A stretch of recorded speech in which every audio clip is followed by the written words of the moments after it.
사무엘상 9장에 보면 사울이 아버지의 잃어버린 암나귀들 찾기 위해서 그의 종과 함께 이것저것을 찾아다니면서 동분서주했지만 결국에는 찾을 수가 없었습니다.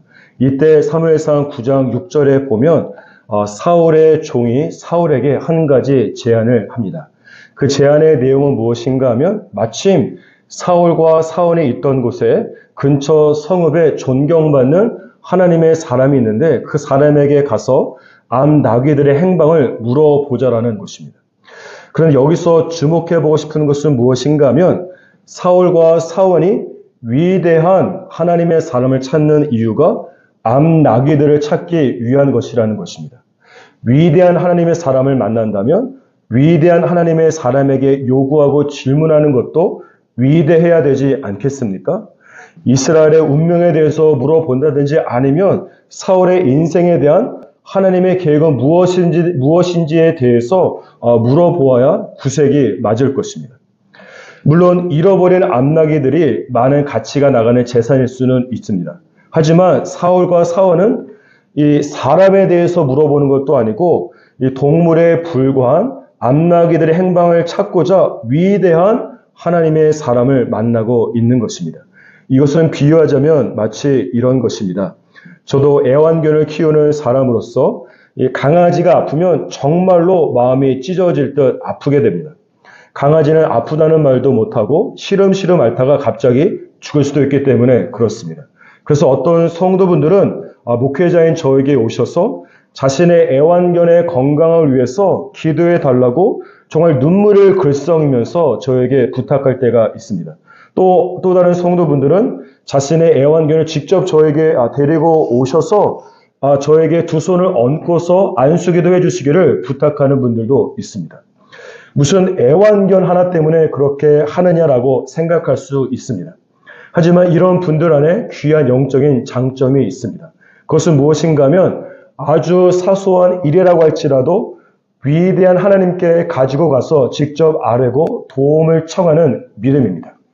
하나님께 가지고 가면 불가능이 없으신 하나님께서 넉넉히 도와줄 수 있다라고 하는 어린아이와 같은 순수한 믿음이기 때문에 그렇습니다. 이분들은 빌립보서 4장 6절 말씀에 기록된 것처럼 아무것도 염려하지 않고 모든 일에 기도와 간구로 하나님께 아뢰고 있는 것입니다.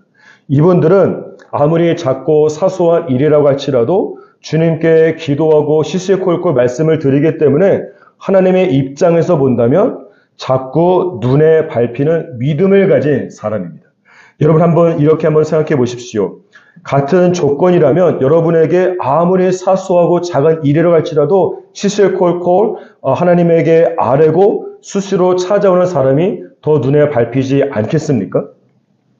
그러니까 누가복음 11장 8절에 보니까 하나님께서 비록 벗됨을 인하여는 일어나 주지 아니할지라도 그 간청함을 인하여 일어나 그 소용대로 준다라고 말씀하고 있습니다.